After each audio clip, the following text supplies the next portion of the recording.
Everyone was afraid. Trained soldiers, warriors with swords, men who had fought battles before, but that day, they were trembling because a giant was laughing at them. The valley of Elah stood silent.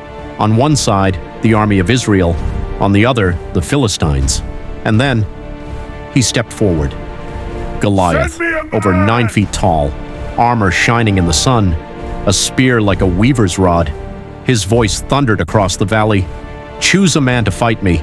If he defeats me, we will serve you, but if I win, you will serve us." For 40 days, morning and evening, he mocked them, and no one moved. Far from the battlefield, a young shepherd watched over sheep. His name was David, not a soldier, not a warrior, just a boy. One day his father said, "Take this food to your brothers at the battle."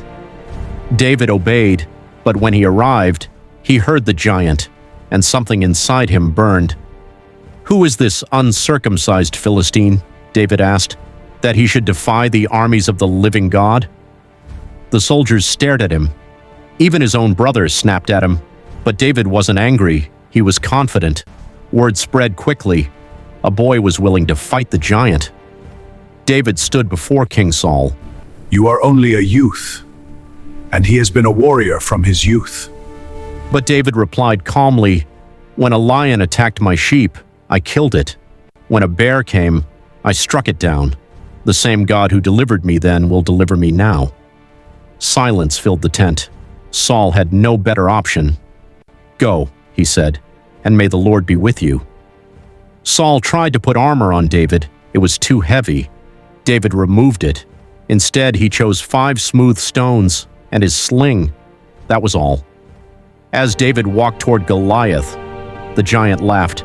"Am I a dog that you come at me with sticks?" But David shouted back, "You come against me with sword and spear, but I come against you in the name of the Lord Almighty." The valley froze.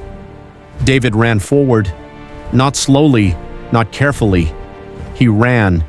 He placed a stone in his sling, swung it, released. The stone flew and struck Goliath in the forehead. The giant staggered and fell.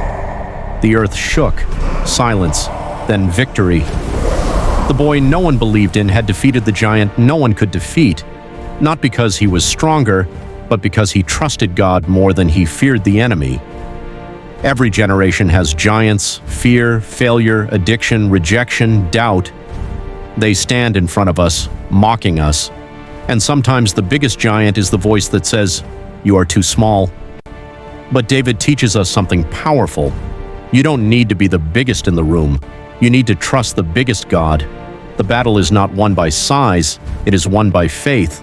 But this victory was only the beginning of David's story, because defeating a giant is easier than surviving success.